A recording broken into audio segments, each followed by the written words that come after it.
Quizás uno de los papeles más reconocidos es Café con aroma de mujer. ¿Qué es lo que te permite dar ese salto? Yo siento que a medida que va pasando el tiempo te vas especializando más en tu manera de actuar. O sea, tenía como una seguridad en mí misma bastante importante. En un momento en el colegio mandaron de una tarea una obra de teatro y yo me lo tomé pero súper en serio. Creo que sí, que es como una necesidad que he tenido de pequeña de sentirme validada, vista. Pero hay algo de Ailín que ya no te quita el sueño desde tu reciente declaración. De yo haber salido del closet, como se dice, por redes sociales, fue un tema en su momento como que boom.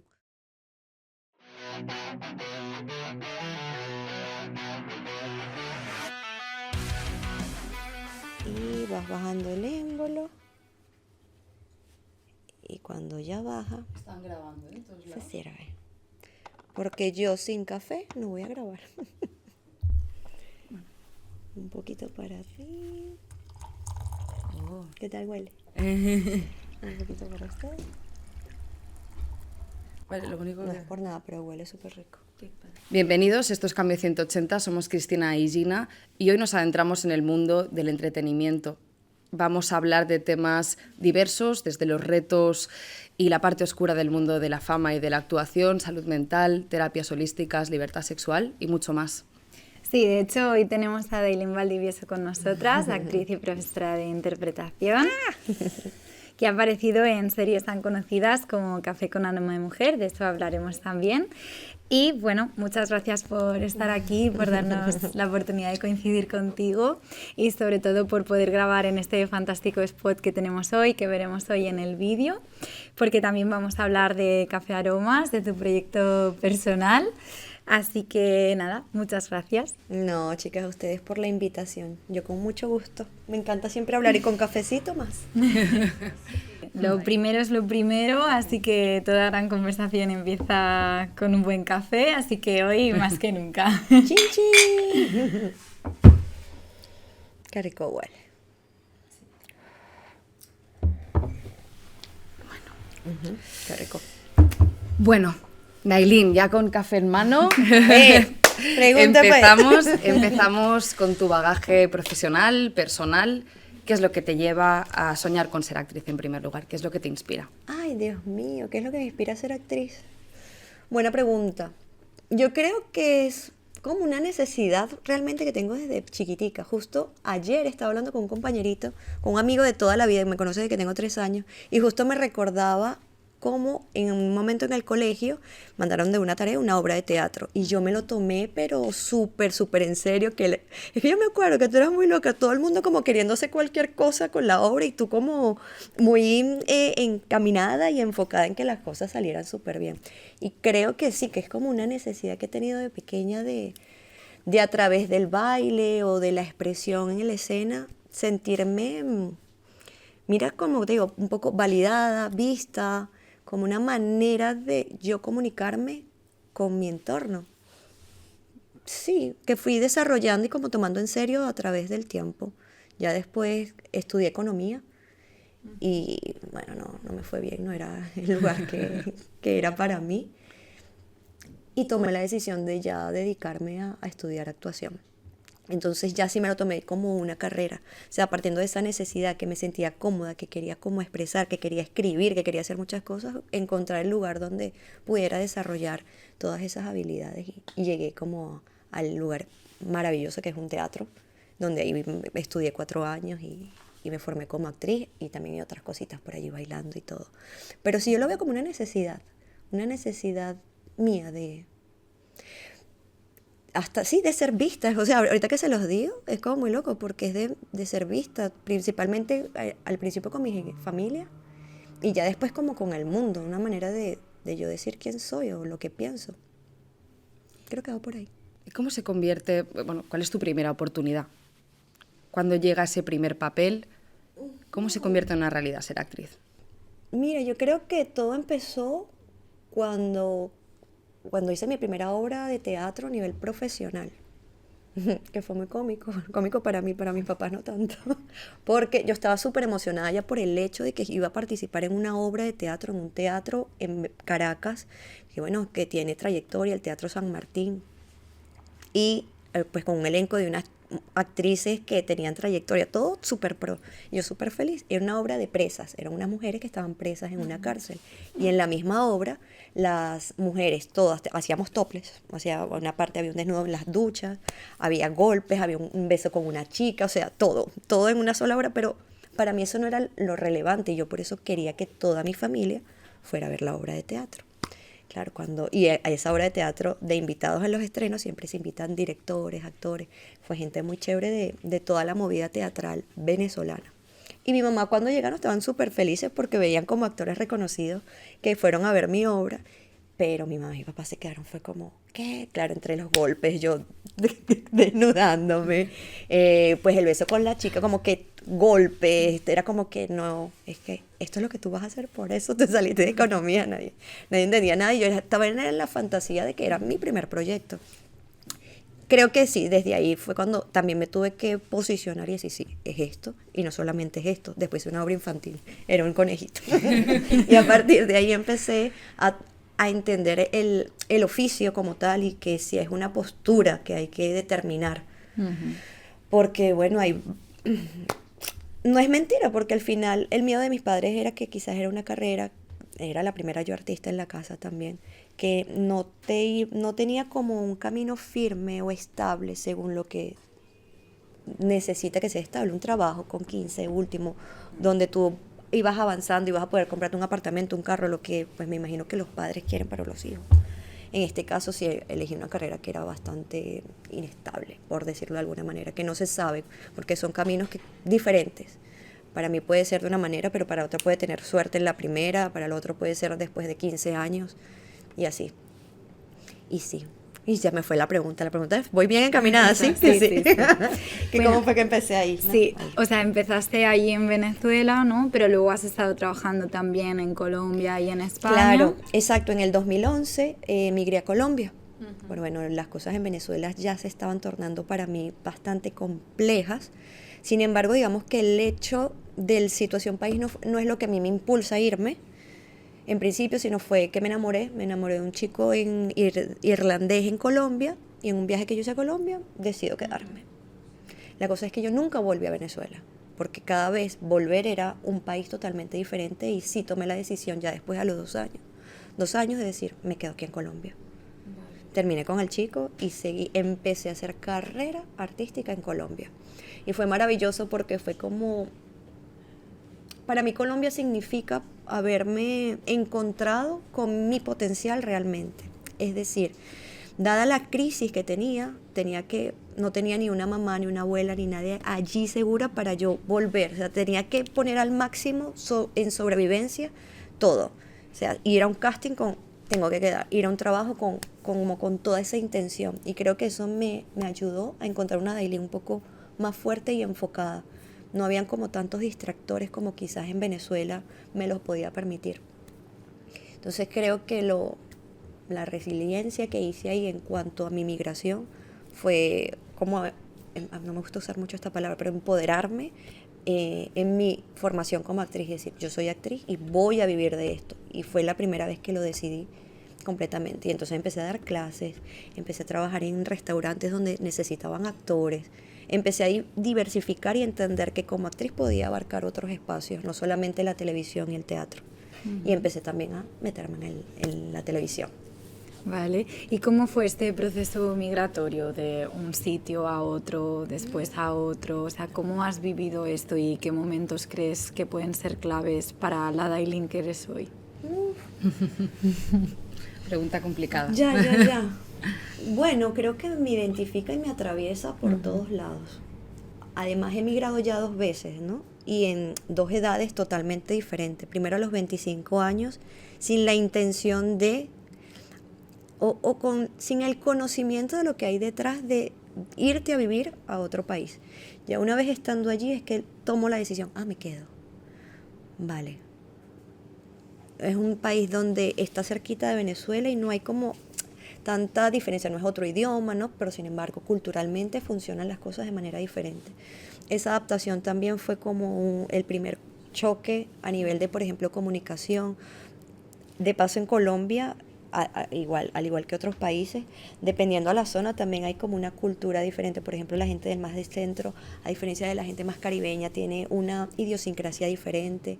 Quizás las palabras pueden herir o son más susceptibles en ciertas regiones, y como empezar a entender eso fue como una primera faceta. Pero para mí fue un proceso bastante, no fue sufrido en realidad. Por el contrario, me amplió muchísimo la mente y mi capacidad de socializar empezó a ser diferente, a adaptarme, a mirar mucho al otro, cómo respondía, para adaptarme y para tener éxito en las cosas que quería. Y eso me enseñó a tener un proceso de sociable mucho más profundo, creería yo, que es la palabra. Y en Colombia significa también para mí la primera vez que salgo del closet socialmente. Yo en Venezuela, por ejemplo, ya, si bien empezaba a surgir esta intención, como me gustan las mujeres, ya a nivel más profundo, porque fue la primera vez que me enamoré, pero era incapaz, por ejemplo, de agarrarle la mano a una chica en la calle. La violencia que yo, o sea, me sentía pues, totalmente insegura para hacerlo, hasta yo misma lo veía conmigo misma algo mal, o sea, ¿cómo vas a hacer eso en la calle? Eso se hace en una discoteca y tomada y como, ¿sabes? Como con ciertas, no sé, protecciones, diría yo. Que cuando voy a Colombia, específicamente en Bogotá, todas esas capitas empiezan como poco a poco a caer. Me sentía también alejada de mi familia todavía no sabía, no había salido, estaba aquí como creando ese espacio seguro. Empecé a rodearme con más gente gay, entonces empecé a entender cuál era realmente mi espacio y empecé a crear también una identidad conmigo mucho más cercana y más consciente. Eso surgió entre los 25 y a los 30 y pico, que es cuando ya también empezó a vivir con una chica, 8 años, o sea, ya salgo del closet y empiezo a tomar fuerza realmente en mi identidad. Y yo estoy segura que eso me lo dio, o sea, se lo atribuyo mucho a ese proceso migratorio que tuve en Colombia, por todas las herramientas que te da, toda la sobrevivencia, las alarmas que se encienden, que tienes que trabajarlas. Fue muy interesante. O sea, se lo agradezco mucho a Colombia. A nivel personal y a nivel profesional, digamos que empecé a hacer cositas. Tuve la bendición, que hoy en día todavía lo sigo agradeciendo, que para mí que me dieran la primera visa de trabajo, acuerdo Colombia, yo empiezo a hablar como colombiano, fue una manager, ¿no? A encontrar un manager es como el primer paso de cuando tú quieres ser un actor profesional y vivir de esto, listo. Dependiendo del tipo de manager, es el que te va a encontrar trabajos más chéveres o no. Y ese manager es la primera persona que cree y apuesta por ti, porque tiene que dedicarte un tiempo en encontrarte trabajo, listo. Por lo cual no es nada fácil, y más si no tienes un bagaje, una historia, una trayectoria, nada. Tienes que empezar a venderte tú. Y yo encontré a la persona perfecta que hasta hoy en día, Nancy Pinzón, la llevo en mi corazón, porque fue la primera persona que confió en mí. Yo recuerdo que fui, vio tal, me dijo unas indicaciones y ella confió tanto que a través de ella fue que yo empiezo a tener visa de trabajo como actriz en Colombia. Ella tenía una academia de actuación para niños y jóvenes, empiezo a dar clases allí también, cosa que ya hacía en Venezuela. Y bueno, realmente se tornó una amistad muy bonita, empezamos a hacer proyectos teatrales también con los chicos, allí empiezo a conocer a otra gente, empiezo a hacer casting, y ahí para cositas más puntuales, ¿no? Chiquiticas y tal. Y duré con Nancy, de los 10 años que yo estuve en Colombia, como unos 6, diría yo.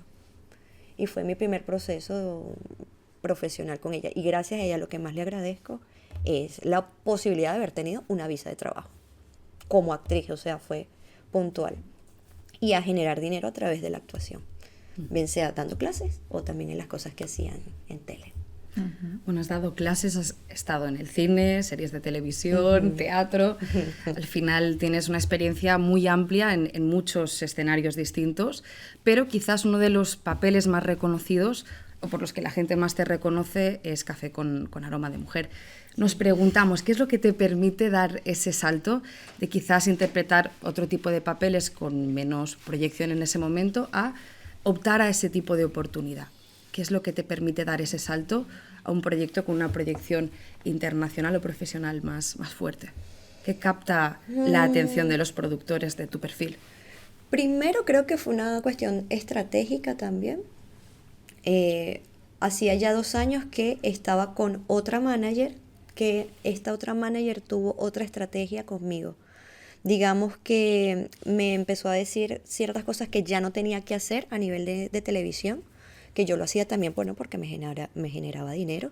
Me dijo, bueno, hay que parar con ciertas cosas y vamos a tomarte una foto. O sea, como unos elementos que creo que fueron puntual en la nueva imagen que ella quería venderme a mí como actriz. Otra cosa, ya también, yo siento que a medida que va pasando el tiempo te vas especializando más en tu manera de actuar, vas agarrando más confianza y eso te permite hacer un casting como con más fuerza. Creo que la edad también influye, o al menos particularmente en mí, en sentirme más fuerte y segura, y eso se transmite en la cámara. Y ya había pasado más tiempito. Digamos que sí, mi primera fase fue hacer muchas cosas, conocer cómo es, porque al final es algo muy técnico también. Y ya digamos que con Mónica fue más específico en casting más puntuales. Yo llego con el casting de Café a través de esta manager y fue muy cómico porque también venía yo me sentía en un momento mental, por decirlo así, o de vida histórica muy tranquila y con mucha confianza. Venía de mi primera vez, que venía sola aquí a Europa, venía de un viaje bastante largo que había tenido aquí y llegué a Colombia como yo puedo con todo, o sea, tenía como una seguridad en mí misma bastante importante y justo a la semana hice el casting y yo llegué, mira, si no quedo en este casting no me importa, pero me gustó como llegar a Colombia y ya tener un casting allí pendiente y creo que lo hice como con tanta confianza, seguridad y me divertí tanto que sin cero expectativas. De hecho dije, si no quedo no importa. Ya empecé el año haciendo casting, recuerdo que fue en febrero, y eso es lo más importante. Hice el casting y con ese descaro, con ese desparpajo, hice el casting y el director al final me dijo, es que yo apenas te vi entrar y yo sabía que ya eras tú. Y yo, ¿en serio? Y él me dice, sí, porque era justo lo que yo también necesitaba. Y al final también me di cuenta de eso, que en los castings a veces uno no queda no porque eras mal actor o lo que sea, sino que justo hay un perfil específico que se requiere, que de paso ese perfil también luego se discute con productores, porque ese perfil tiene que no ser igual a ciertos otros perfiles, o sea, son muchas variables las que se manejan allí y digamos que con la maracucha todo hizo match, encajó perfecto. De hecho, la descripción, cuando yo leo el casting, era una chica que era alta, y decía como robusta, grande. Y yo decía, bueno, yo no, alta no soy. Porque parte de las escenas era como que ella era muy torpe entre los cafetales. Entonces quería que fueran como alguien súper grandote. Y al final, una chica grande. Y yo dije, bueno, si nos queda no importa, palos para adelante. Y así fui. Y quedé. Y bueno, sí, digamos que la maracucha fue el personaje con más visibilidad, con más potencia de toda mi carrera hasta ahora, a nivel de televisión y en Colombia, y la que me permitió estar en una novela de principio a fin, que eso yo tampoco esa experiencia la había tenido. Digamos que yo siempre había tenido como participaciones puntuales, capítulos largos y tal, pero de principio a fin fue como genial, era como el sueño de lo que yo siempre había querido. Ahora el tema es perpetuar eso en el tiempo, que ese es en lo que estamos trabajando ahora. Pues sí. Sí. A nivel personal, ¿qué ha representado en ti la maracucha? ¿Qué aprendizajes crees que te llevas de ese personaje? Esa maracucha tan bella. Digamos que principalmente yo conecto con la maracucha es en ver esa situación migratoria venezolana que estaba en ese momento puntual muy fuerte, que eran venezolanos que se iban caminando hacia otros países, Colombia y de ahí para abajo. Conectar con ellos fue otra vez como, porque digamos, yo me fui y me enfoqué en mi trabajo, en tal, y ni siquiera me reconocí a mí misma como una mujer migrante, sino o sea, la palabra migrante para mí ni siquiera estaba como a la vista, yo estoy venezolana, estoy trabajando, punto. Y quizás, dado los privilegios que yo tenía, no me percataba, yo nunca tuve problemas, por ejemplo, de papeles, porque encontré como que todo, se me dieron las cosas. Con la maracucha yo me encuentro con una realidad desde cerca, porque bueno, investigué y dada toda esa investigación, entras en contacto con gente que sí vivió eso en carne propia y que no tiene nada que ver con lo suave que se muestra en la novela. La novela es también todo muy novela al final, ¿no? Es muy color de rosa y un final feliz, y no siempre es así. Digamos que la novela, con la maracucha, yo lo que hago es conectar con esas historias que hay en la vida real de gente migrante y cómo Claro, es que digo, claro, no todo el mundo tiene el privilegio de migrar de manera chévere, o sea, yo de alguna manera lo decidí no volver a Venezuela, pero hay gente que realmente se va porque es que volver no es una oportunidad, no es una razón fuerte. Y fue muy duro. Es como, otra vez como ver el tema con la xenofobia que había, en cómo la gente, porque parte guay también fue que cuando estábamos grabando Café, digamos que los recolectores que estaban en el set eran recolectores reales de la finca y muchos eran venezolanos y muchos habían pasado por el tema de, sí, nos vinimos caminando o bueno, no, yo me vine de otras maneras, pero al final sí era una realidad y de primera línea pude conocer a gente que sí había tenido esos procesos y que bueno, pero con una dignidad que me encantaba, que al final no era como desde la víctima, ay, pobrecito, no. Estoy aquí, estoy trabajando y ya tengo, bueno, cierta estabilidad o bueno, ya el mes que viene me voy para otro lugar. Como conocer realidades. La maracucha me permitió, uno, conocer realidades que hasta ese momento, por mis temas personales, no había como conectado realmente, más allá de ver una noticia que, ok, aquí fue como encontrármelo. Y también conectar con esa idiosincrasia venezolana, como claro, con las comidas, con esa, es como decirlo, es como una manera de ser que yo cierro los ojos y recuerdo perfectamente a tías, primas, amigas, que es como una felicidad a pesar de las penurias y de lo que uno esté pasando, ese positivismo de la constante crisis que al final tú dices, bueno, esto está un desastre, pero si me enfoco en esta crisis nada más, me voy para el pozo. Entonces creo que de allí parte una felicidad y una alegría y vamos para adelante. Esa berraquera la conecté nuevamente a través de la maracucha porque eso era lo que es la maracucha. Y fue muy bonito conectar nuevamente con eso. Bueno, entonces nos hablas de que pudiste estar en contacto con la comunidad cafetera, sí, que al final eso fue una experiencia muy enriquecedora para ti, que entiendo que también te ayudó a prepararte el personaje, ¿no? Hasta cierto punto, impregnarte de esa realidad a nivel cultural. Entiendo que fue algo que te ayudó, ¿o qué otras cosas te ayudaron a prepararte el personaje? ¿Qué te permitió documentarte, prepararte? Bueno, aparte de eso, yo en Venezuela estudié en un teatro, ¿verdad? Se llama Teatro Luz Columba. Digamos que parte de nuestro método de actuación era siempre se le llaman quemas a las escenas. En las escenas tú te podías asesorar con algún alumno que tuviera como más tiempo. Yo lo que hice aquí, que es lo que se llama coach actoral actualmente. Yo contacté a una pues, que para mí es brutal y genial, es Marieli Alcalá. Y la llamé yo amiga, le digo, Moro, que quede en esta novela y tal, y quiero tener mi acompañamiento, o sea, quería como hacer las cosas súper bien, y me pareció que ella era la persona correcta, idónea. Ella estaba viviendo en ese momento, bueno, sigue viviendo en Argentina, y ella lo que montaba las escenas con ella. ¿Qué significa? Ya dada todo el estudio y la investigación, sumado a cosas que ella desde afuera puede ir viendo, pasaba las escenas. O sea, llegaba al set súper preparada, con una propuesta concisa, concreta, pero flexible, porque si al director ahí no le gusta, bueno, tú tienes que tener la capacidad de ser flexible y amoldarte a la dirección, a la directriz que te dice el director. En este caso fue muy chévere porque yo tenía como cancha abierta para cambiar las palabras que me daban en el guión, porque en el guión casi siempre estaba muy colombianizado todo y yo tenía la dicha de venezolanizarlo. Entonces también era muy chévere porque le podía meter ciertas cositas, improvisar, eran como que muy abiertos en eso. Y bueno, y con el equipo que tenía, con los actores, actuar con ellos era una delicia también. Entonces, porque también se podía improvisar, se podía jugar muchísimo. Y es algo que agradezco porque de paso actué con actores que había admirado toda la vida. Por ejemplo, Catherine Vélez, Luces, o sea, era gente que yo de chiquita veía, bueno, no tan chiquita, más o menos, de jovencita veía, y estar allí grabando con esas mujeres fue como, ¿qué?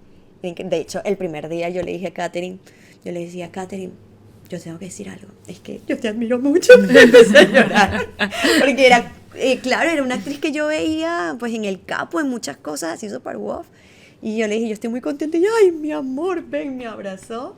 tuve mi momento fan y a partir de allí al trabajo. No voy a decir que en acción, listo, al trabajo, a lo que íbamos, pero también tener como ese espacio de honestidad con ella me permitió después como también relajarme, como bueno, ya está.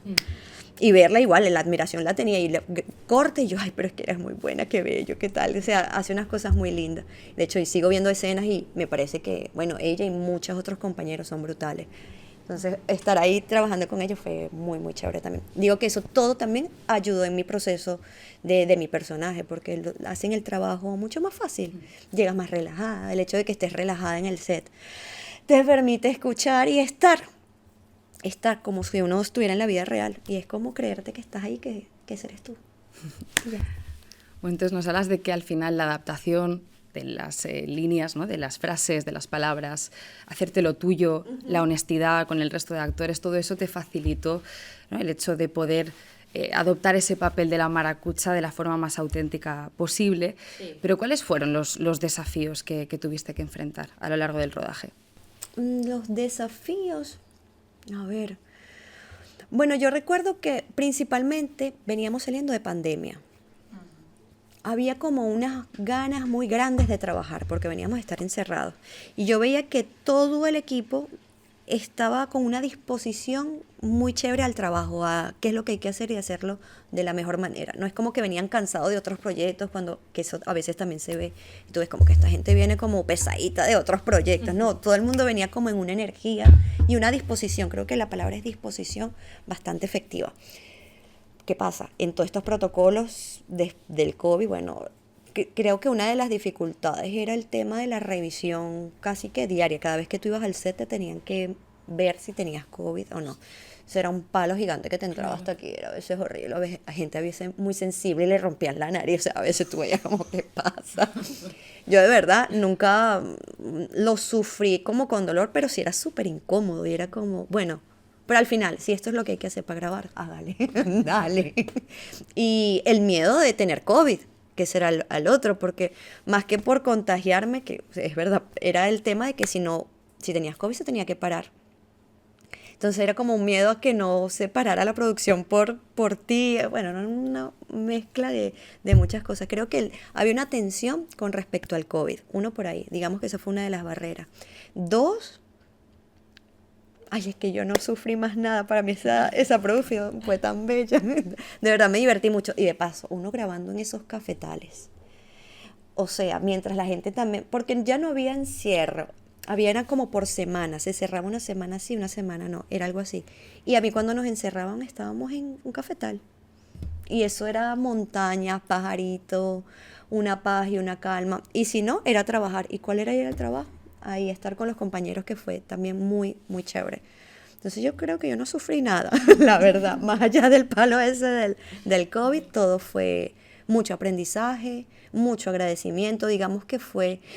Cónchale, después de tanto trabajo y tanta perseverancia, llegó como, sí, mira, esto de ahí como una recompensa, lo leí así, como sí, después de tanto trabajo, estrategias y tal, hay un resultado.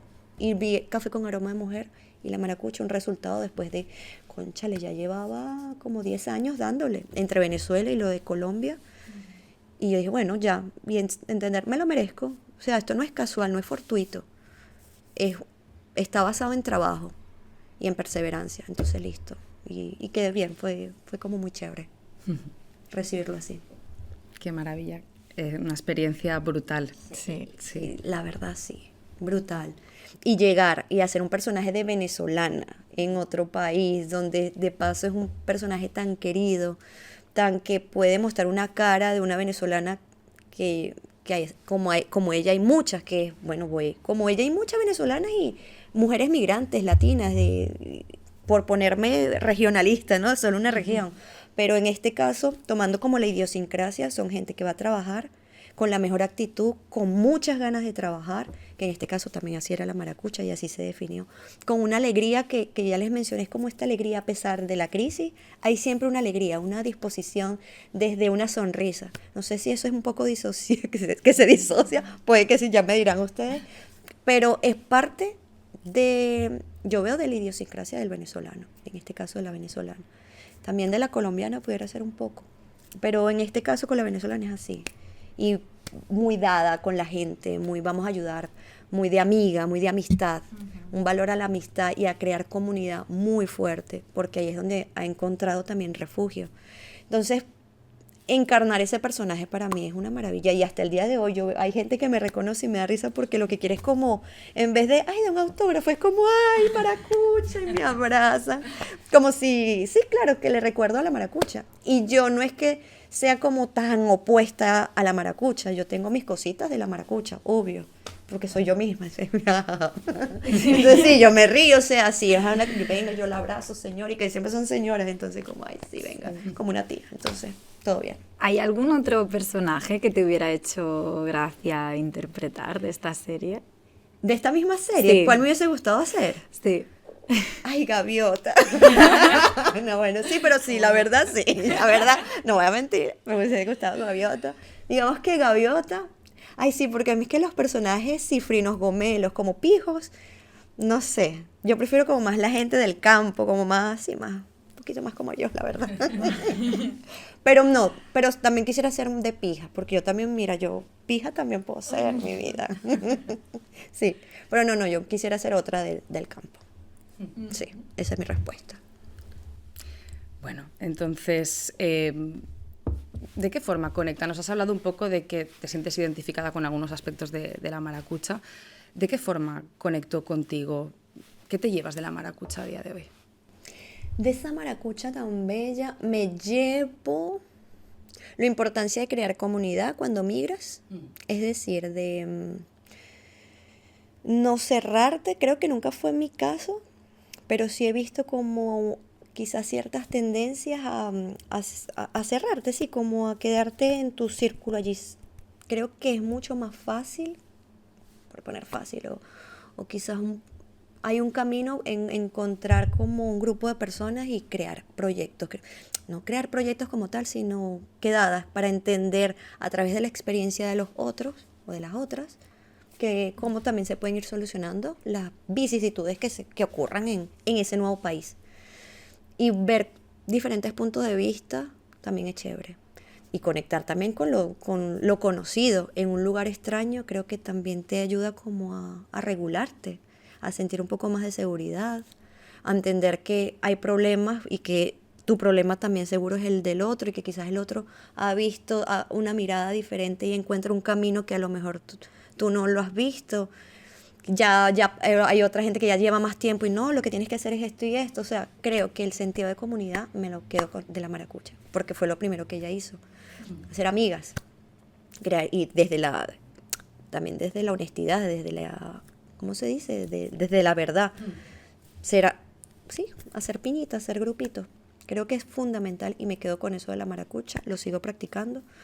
De hecho, bueno, ya cuando les hable, lo que he hecho con mis marcas es también asociarme o crear comunidad con mujeres migrantes aquí en España que también ya han tenido un recorrido, por ejemplo, en el emprendimiento, y escucharla siempre es muy valioso. Así que, en resumen, me quedo con crear comunidad. Bueno, hablaremos del tema de tu marca en un ratito.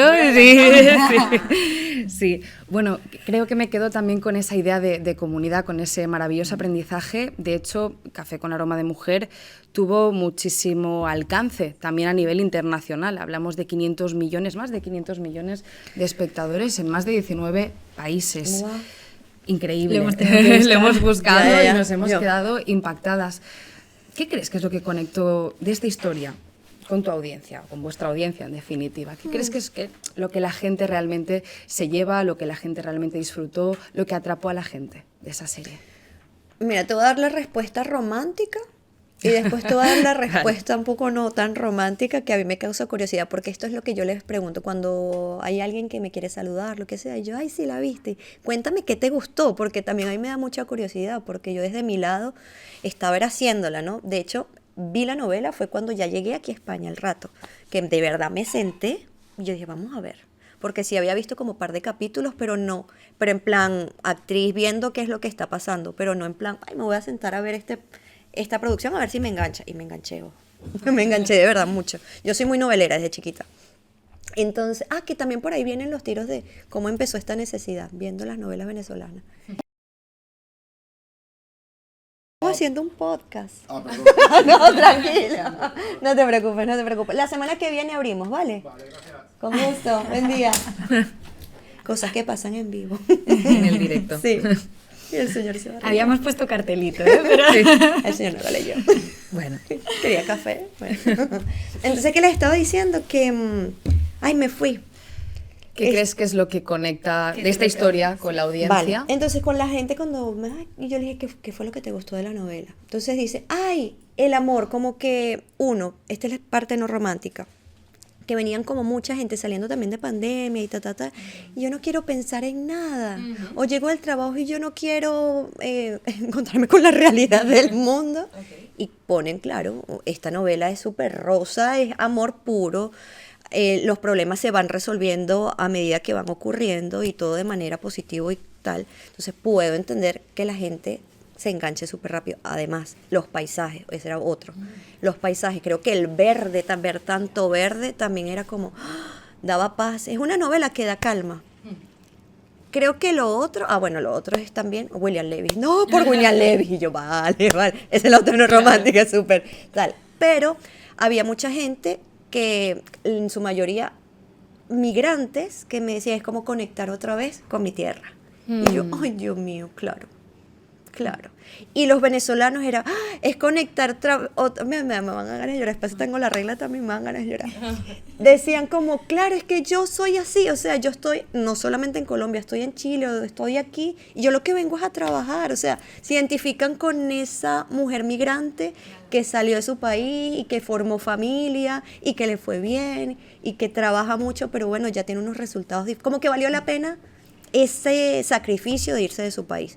Con eso también la gente conecta y yo a veces me pongo a llorar también con, sí señora, yo también, porque yo también soy migrante, yo también vivo esa, he vivido esa lejanía con tu tierra, ¿no? ¿Cuál es el otro? El de, bueno, William Levy, yo sí, tiene unos brazos impresionantes, sí, es verdad, le entiendo. Y la otra, las canciones. Hay gente que no le gustan las canciones, pero hay otra, ay, esas canciones. Entonces, ay, bien. Entonces digamos que la gente conecta mucho con la historia de amor, con los paisajes y con el proceso migratorio. Más que todo, particularmente conmigo cuando me ven, es como recordar, ah, claro, yo soy mujer migrante, yo soy venezolana y ahora es que estoy en lo que sea donde esté. Creo que ha sido muy bonito eso. Y ya después de toda esta maravillosa experiencia, ¿nos quieres compartir un poco qué es lo que te viene, proyectos futuros o qué cosas tienes ganas de hacer? Bueno, digamos que una vez que llegué aquí a España, con todo este boom de la novela, porque yo llego a España y es que también la empiezan a dar por Netflix y bueno, las redes sociales se van una locura. Se recuerdan que les dije que el tema del manager es fundamental. Cuando yo llego aquí a España, empezaron a escribirme managers como, oye, me enteré que estás aquí, si estás interesado yo pudiera manejarte, cosa que a mí nunca me había pasado eso, porque yo me he currado mis managers, pero durísimo. Cuando digo currado es que, bueno, voy, hago una obra de teatro, los invito, oye, les insisto, sí, creen en mí, Aparte de Nancy, que fue como amor a primera vista, como yo le digo. Aquí me sucedió eso y por eso también yo decido quedarme aquí. Listo, me quedo aquí y al año, no, a los meses de yo quedarme aquí, hago un casting para una película. Y yo, bueno, vamos a hacer este casting a ver qué. Igual, sin expectativas, sin nada, con muy buenas ganas. En agosto, septiembre, bueno, quedé. Y yo, ¿qué? Quedé en esa peli, una peli de un director español, bueno, con una productora bastante importante de aquí. Que el 30 de mayo ya se estrena la peli, la estrenaron ahorita en el Festival de Málaga y se va a estrenar en cine ahorita el 30 de mayo. Y yo, ay, súper contenta porque yo jamás, de verdad, no imaginaba que iba a ser cine en España. O sea, para mí es como parte también de un sueño, pero no pensé que se iba a dar de esa manera. Cuando uno no sabe, por eso siempre recuerdo el hecho de que mi profe me decía, uno no tiene el control de cómo van a suceder las cosas, si tienes el control de prepararte para que cuando esa oportunidad te llegue, estés listo profesionalmente, mentalmente y todo para afrontarlo con toda. Y creo que eso fue lo que me pasó. Hice ese casting, bello, me quedó muy bello, de verdad. Ese casting es uno de los castings que yo digo, que me gusta, que es difícil, ojo, verse y que te guste es muy difícil. Y ese es uno de los pocos que me gustó y quedé. Y después hace ahorita, imagínense que, ay, eso, que todavía lo digo y no lo puedo creer. Hice otro casting y no sabía hasta el final quién era el director. Y yo era, bueno, ya me tendrán que decir quién es el director, porque es que tal. Y viene la productora, bueno, sí, mira, el director es Diego Luna, y yo será Diego. Diego Luna, sí, no, y vas a tener una videollamada con él. Y yo, ¿pero para qué? No sé, seguro es que te quiere hacer una prueba o algo. Y yo, una prueba, bueno, listo, vamos a hacer la prueba. Yo haciendo ejercicio, justo para ese casting, yo no estaba tan fuerte a nivel emocional, ni a nivel mental como estaba en los otros. Digamos que estaba pasando como por un momento de mucha duda, de mucha incertidumbre. También empecé a emprender. Bueno, habían como que varias situaciones en ese momento que no sé, no me hacían creerme fuerte. Como les dije al principio, que en ese sí más bien estaba súper fuerte. Aquí estaba, no me voy a quedar, ay, estoy fea. O sea, empiezan todos los miedos. Ese día, de hecho, yo lloré un montón antes de esa videollamada. Me dio mucha risa porque el cuerpo estaba como muy angustiado de las expectativas. No, ya sé, claro. Es que ese casting pasó cuando ya, después de la película, de la primera, digamos que yo hice otros castings. Y en todos los demás, fuera, no quedé. Entonces pasaron dos cosas. El no es normal. En toda mi carrera uno siempre te preparan para recibir no. El sí es el que, es la excepción. Sin embargo, yo a lo largo de mi carrera no había hecho tanto casting, la verdad. Eso creo que fue un factor importante. 1. 2, no había hecho casting para personajes tan importantes, es la cosa. Y para producciones tan importantes. Y aquí, desde que llegué a España, empecé como, claro, ya después de Pibisay, los castings que tenían son otro tipo de personajes.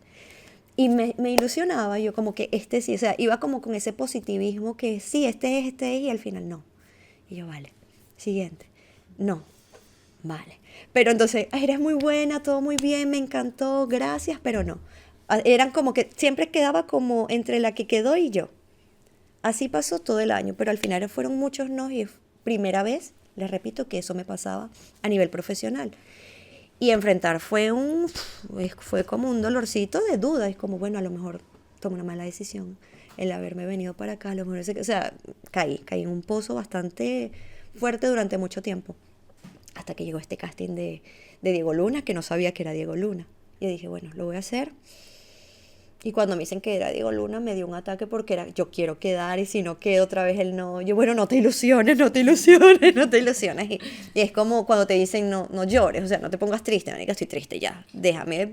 Y entonces yo dije, bueno, estás triste, tienes miedo, vamos a llorar. Lloré, me limpié, me maquillé y otra vez. Ya, Dailin va a entrar a la videollamada. Y yo, vale. Y lo primero que él me dice, ¿cómo estás? Y yo, bien. Y yo, bueno, en realidad no estoy tan bien. Y desde ahí fue que empezamos a abordar ese encuentro y esa videollamada con este director que pues yo admiro muchísimo su trabajo como actor y director. Y me relajó bastante su serenidad y empezamos a hablar. Al final lo que entendí es que no era una llamada de prueba, sino una llamada para confirmarme que yo había quedado en la película. Y yo le dije como, ya ves que no estoy entendiendo. Diego, ¿tú me estás diciendo que yo quedé en la película? Y él, bueno, sí, tienes la disponibilidad y tal. Pero tú me estás diciendo que callas, ¿sabes? Y yo, vale, yo le dije, sí. Y después dije, mira que me quedé pensando mucho, no sé qué opinan ustedes. Yo pienso que uno queda en proyectos, o tenía la creencia de que quedaba en proyectos, sí, solo si me siento fuerte, segura, como que ese mecanismo que tiene mi cuerpo de, como, sí, esto es, desde allí abordar algo, era como, esto es para mí. Pero fue total, y quedaba, ¿no? Cuando tengo como esa fuerza. Pero este proceso con esta última película fue diferente, porque yo en realidad no me sentía nada segura. De hecho, no sentía que era buena actriz. O sea, todo lo que mal o feo que me dije fue fuerte. O sea, yo lo hice porque obviamente ya había un compromiso. Y haber quedado, a pesar de toda esa maraña, me hizo cuestionar, entonces, ¿cómo es? ¿Sabes? ¿Cómo entonces hay que abordar las cosas en la vida? ¿Desde dónde? Si siempre te dicen es que tienes que estar fuerte, empoderada para lograr tus sueños y tal. O sea, no creo que sea tampoco tanto desde allí. Al final creo que sí es todo lo que hay detrás de ese trabajo, ¿no? El pasito a pasito, ese avance.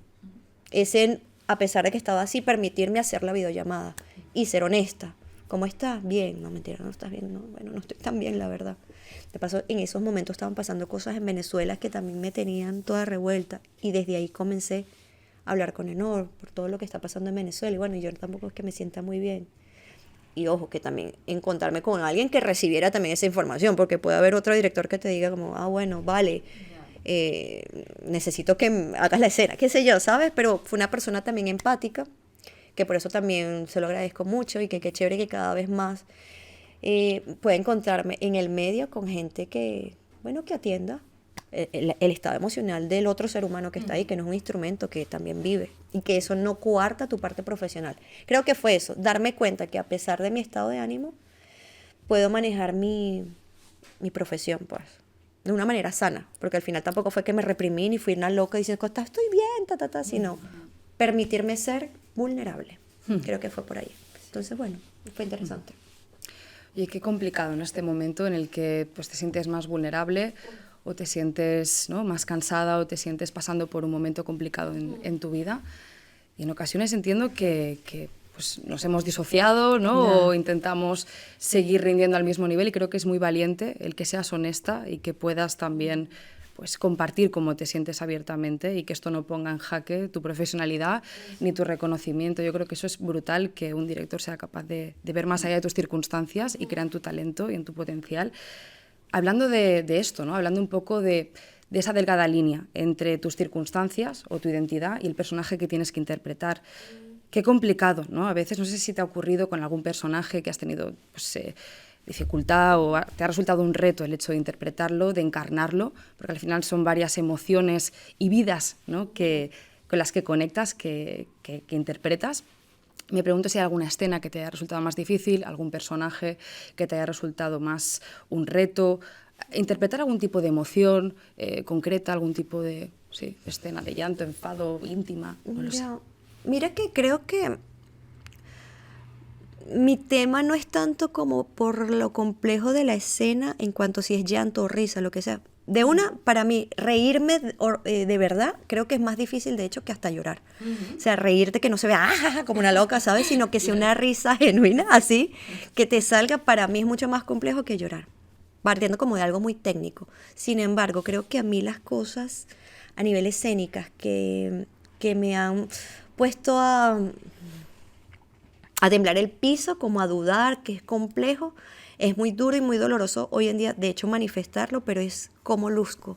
Durante mucho tiempo, mi mayor miedo era cómo iba a lucir, o sea, cómo mi cuerpo iba a ser visto. Por ejemplo, habían escenas donde yo en Colombia hice como varias cosas donde tenía que salir como hacía de prostituta, entonces tenía que hacer una tanguita, una cosa. O sea, el hecho de que, ¿cómo me iba a ver? Y mira lo vanidoso y lo duro, porque eso me lleva también a la cultura de donde vengo, desde Venezuela. ¿Cómo iba a ser más importante, más allá de concentrarme en la escena que iba a hacer, que eso ya lo tenía, en cómo se iba a ver mi imagen, ¿no? Como que durante mucho tiempo luché con eso, o eso fue para mí como una barrera a trabajar, o un impedimento, algo que me hacía sentir mal porque no me sentía físicamente como yo quería.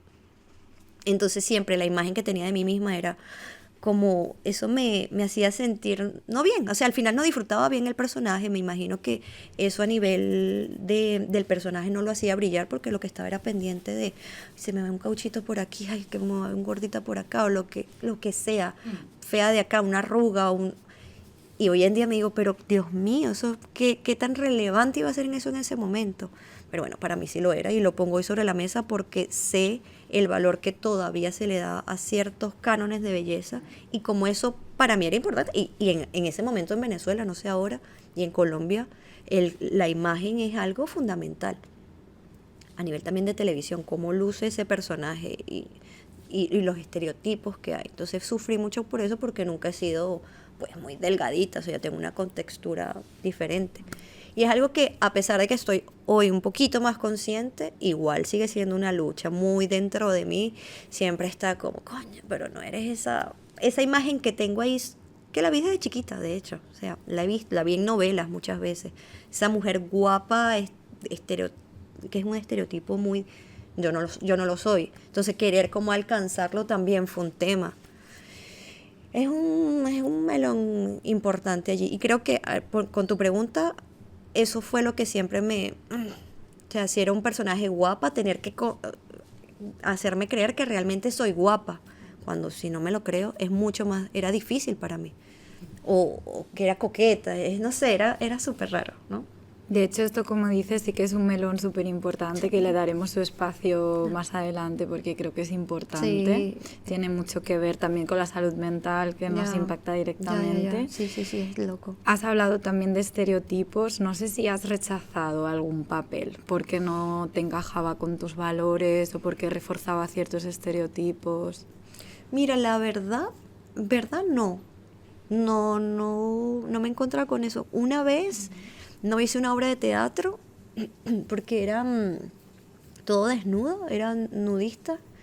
Y como que, ojo, no tengo nada en contra de eso, pero no sé, no lo vi como, no me iba a sentir cómoda. Creo que más venía también por el tema del cuerpo, más allá de algún, bueno, que es un valor, sí, una creencia que yo tenía. Pero no lo hice porque era como, no tengo el cuerpo perfecto para yo estar desnuda sobre ese escenario. Y no tenía nada que ver sobre que si te ibas a ver guapa, no, y menos en teatro, era algo muy puntual. Era un grupo como de nudistas, de gente que practicaba el nudismo y tal. De hecho, el público iba a ir desnudo también. Si era un concepto así. Sí, de gente que hacía nudismo y tal. Sí, era como... Vale. Curioso, sí, porque no es como mi plan, pero... Quizás lo hubiese hecho si me hubiese sentido segura con mi cuerpo. No, más allá de los valores, era como, no, pero no me sentía segura con mi cuerpo. Y preferí, no tengo tiempo, no tengo tal. Digamos que eso ha sido el único que he dicho que no. Pero el resto, que recuerdo ahorita, la verdad no. Hasta ahora no. No. Bueno, esto nos lleva quizás a hablar un poco de esa cara oscura, ¿no? de la fama o del reconocimiento. Es algo tan deseado, pero al mismo tiempo algo tan cruel, ¿no? y esclavo, ¿no? El tema de la fama, que te conozcan, tiene su precio, ¿no?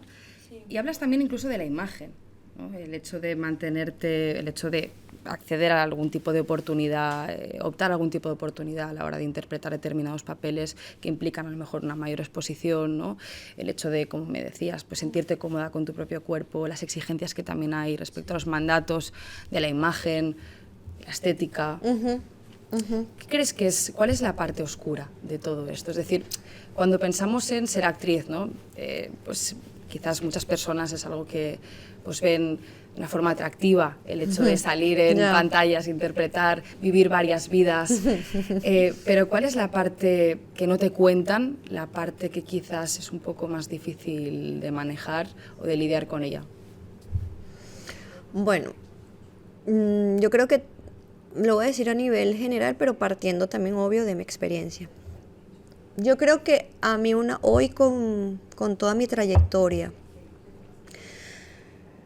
una de las partes oscuras, o quizás también por mis procesos, ha sido la inestabilidad, puede ser, que te genera a nivel tanto económico como mental.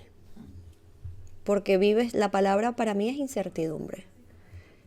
Una constante incertidumbre siempre. Este proceso no es así para todo el mundo. Yo creo que yo le sumo a esto que, bueno, no estoy en mi país, el hecho de emigrar también, en mi caso, hace que cuando tú vas a otro país eres actriz venezolana. Bueno, cuando yo estaba en Colombia, por ejemplo, yo era una actriz venezolana en Colombia. ¿Cuál era la estrategia para yo abarcar más personajes allí? Aprenderme algunos acentos de allí para tener más campo de trabajo, porque no siempre iban a haber cosas solo para venezolanas, o era muy poco. Entonces, aprender otros acentos. Listo, pero bueno, quizás yo particularmente no era muy buena para todos los acentos. O sea, empiezas a encontrarte con limitaciones, y eso a nivel mental también te va frustrando muchísimo. Eso por un lado. Digamos que el otro sería el tema del cuerpo. Para mí ha sido como fundamental, de la imagen. Particularmente porque, bueno, desde Venezuela yo experimenté desde muy chiquita lo importante, o me entró toda la información de lo importante que es la belleza como medio para alcanzar y lograr ciertas metas y objetivos. De hecho, pues yo no sé, bueno, creo que aquí obviamente no se hace, pero en carnavales eligen a la reina del colegio. ¿Qué significa la reina del colegio? Es la niña más guapa desde que yo tengo, no sé, 5 años, desde que estás en el preescolar se elige esto. Y a nivel cultural tiene una importancia importante y se sigue haciendo. Quizás creo que no desde la conciencia de lo que eso puede generar en las niñas a lo largo del tiempo, por eso creo que se sigue haciendo. Hay gente que quizás le quita como importancia, esto solamente es algo de momento, es divertido, pero bueno, lo que causó en mí es entender, uno, en ese momento, que ser la reina era la manera de yo llamar la atención y de que sepan que yo era líder, porque siempre he sido como muy competitiva, muy mírame, obvio. Muy estoy aquí, bien sea a nivel de estudio, pero yo vi ahí un camino de, bueno, la reina es la niña como que aquí puntual. O sea, empezarle a dar como una importancia al liderazgo femenino desde lo que guapa puede ser, ¿no? Partiendo de allí. Y eso se perpetúa hasta, bueno, somos uno de los países con más Misses, universos y tales a nivel de la historia. Y el tema de la belleza, bueno, también a mí me hizo a los 18 años operarme. O sea, yo me puse unas lolotas así gigantes porque creo que mientras más grande iba a tener más éxito, no sé, ¿sabes? Pero, y era normal, o sea, en los bancos, a Lidia le da mucha risa esto, pero en los bancos te daban créditos para que tú te operes tus lolas, el Credilola. Sí, es como, ¿en serio esto pasa? Y yo, bueno, sí, es parte de una realidad y así se vivía. Estando afuera, después de los años, es que te das cuenta y miras hacia atrás y claro, esto no era tan normal, ¿sabes? Digamos que sí, que todo el tema alrededor de la belleza de la mujer y también llevado, en este caso, a la televisión, que es una manera de perpetuar y seguir afirmando que eso está bien, como actriz, hoy en día es algo que no quisiera para nada hacer. Y que creo que con la maracucha me sentí súper cómoda porque una de las cosas, y no tengo que adelgazar, no, si estás perfecta, o sea, como estaba, estás perfecta. Y eso fue para mí como un alivio tan grande. Y empecé en ese momento a entender, este es el tipo de actriz que quiero ser yo. ¿Es un trabajo complejo? Sí, porque igual yo sigo en ese, lo tengo como tan arraigado en mi sentir que a veces sí verme al espejo es como, ay, pero es que esto no me gusta. O sea, hay ciertas cosas que desde algo no sano me sigo diciendo, y bueno, pero es aquí en honestidad con ustedes y con ustedes también es el trabajo que sigo haciendo, y bueno, para eso también voy a terapia y hablarlo con mis amigas, entender que no es solo mío, porque también habían unas mujeres súper guapas que yo he visto con unos cuerpos, que es el cuerpo que yo quiero tener, y también esas mujeres tienen el mismo tema, es como, no, pero es que mi pierna, pero es que esto, y yo, ¿pero qué dices? ¿Sabes? Empecé a entender que no es un tema real, sino es algo cultural que está allí, sí, que nos los vende constantemente y que desde la televisión y de los medios se sigue perpetuando y resaltando esta importancia en ciertos países. Yo creo que aquí, al menos he visto algo diferente, más en cine, que es lo que he hecho hasta ahora aquí, que me gusta, que es, ¿no? Así estás bien. Y eso me hace sentir bien porque, bueno, creo que como actriz ya se está alineando mucho con lo que quiero transmitir, pues. Con todos estos retos, la exposición, el tema de la imagen, la toma de decisiones complicadas en ocasiones, ¿qué es lo que te ha permitido salir adelante en esos momentos en los que te has sentido más presionada, más vulnerable, con menos motivación? ¿Qué es lo que te ha permitido? Terapia. Sí, sin duda. Parte de lo que a mí me ha ayudado en este proceso migratorio cuando me vengo a España es la terapia con una psicóloga. Yo digamos que antes había hecho otro tipo de terapia, quizás como holísticas o desde otros puntos de vista, que también me habían ayudado en otros procesos, básicamente papá y mamá, ¿no? Pero abordados como desde otras ramas, que me habían apoyado y me dieron una información bastante valiosa, porque siempre he estado como que muy pendiente de qué me pasa, de por qué pienso de esta manera, por qué siento de esta manera. Para mí siempre ha sido importante. Y las herramientas que había buscado ha sido como desde aquí. Tenía cierto tema con el psicólogo, cierto rechazo con ir a un psicólogo. Creo que por el cine también, ¿sabes? Por la imagen que hay en el... Creo que porque de verdad era la única referencia que tenía, porque nunca había ido a un psicólogo. Por el estigma que había alrededor del psicólogo, que alguien que va al psicólogo es alguien que está mal. ¿Por qué va al psicólogo? ¿Por qué? ¿Sabes? Como que hay algo mal, dañado, y que para ese entonces sí veía como que tan raro. No es que esté mal. Había algo que no me cuadraba con el psicólogo. Pero estando aquí en España, y muy también, o sea, eso es otra cosa que le debo a Lidia, es como, ya le diré quién es Lidia. Está por aquí. Es como empezar a hacer terapia, romper con ese rechazo, con esa distancia que tenía y bueno, enfrentarme a, bueno, a ver, es verdad, ¿cuál es mi tema con el psicólogo? Vamos, si yo lo que quiero es entender qué pasa conmigo, vamos. Y la experiencia fue brutal, o sea, de paso coincidí la primera vez con esta psicóloga, fue como un match genial porque mi miedo principal era que invalidara todo el proceso anterior que yo había tenido. Todos mis procesos holísticos, todos mis procesos naturales o todos mis procesos no psicológicos, científicos. Me daba mucho miedo porque si me decía medio algo, no iba a ser capaz de abrirme porque para mí ha sido muy valioso todo lo demás que yo he hecho. Y creo que me ha sido de gran ayuda. Solo que a través con Rocío, que es, bueno, es mi psicóloga y la quiero mucho, la estoy muy agradecida, ya llevo, bueno, lo que llevo aquí, 3 años con ella, he manejado diferentes temas. Recuerdo que la primera vez que yo llegué era, ¿cómo estás? Y yo, bien. Ella sí, y ahí ella siempre me menciona como ese bien, y ese es un bien muy, muy mío, de ¿cómo estás? Bien.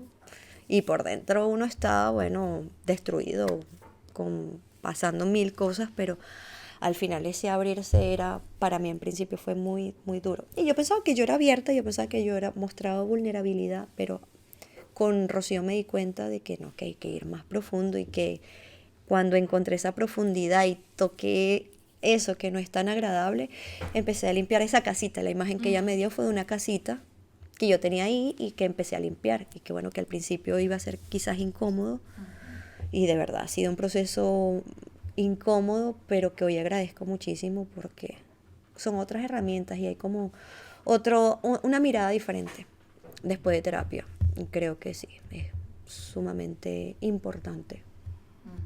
Bueno, has extraído aprendizajes muy valiosos probablemente y has pasado por todo un proceso de deconstrucción, ¿no? Al fin y al cabo. Sí. Cuéntanos un poco más acerca de estas terapias holísticas, alternativas. Nos hablaste fuera de cámaras de las terapias indígenas, sí, incluso de la ayahuasca. Cuéntanos un poco cuál ha sido, ¿no?, este proceso por otro tipo de terapias hasta llegar a Rocío. Rocío. Yo le digo mi bruja blanca, como le digo. Digamos que sí, en la experiencia de la ayahuasca fue como lo más intenso en cuanto a experiencia que pude vivir. Fue en Colombia, pues con una comunidad indígena bastante importante que hace este tipo de terapias, sí, digamos, terapias de encuentro en Colombia. El taita, que es la persona que está como liderando el proceso, un señor como de casi 100 años, acompañado pues de todo un acompañamiento importante. O sea, tienen toda la vida haciendo esto, ¿no? Por eso me atrevo. Y fue genial. O sea, la información que yo me llevé de allí, uno va como con una intención, con una pregunta, a descubrir algo. Y bueno, descubrí cosas, o sea, es loco. La verdad es como explicarlo, es súper raro. Creo que es como los carnavales de Barranquilla, tienes que vivirlo para poderlo entender, la experiencia que se pasa allí. Lo que como resultado de eso fue muy positivo para mí. De hecho, después de allí fue que me vine aquí a España. O sea, fue como que pasan cositas, como algo místico también hay alrededor de este tipo de rituales. O al menos así fue mi experiencia. Pero digamos que antes de la ayahuasca,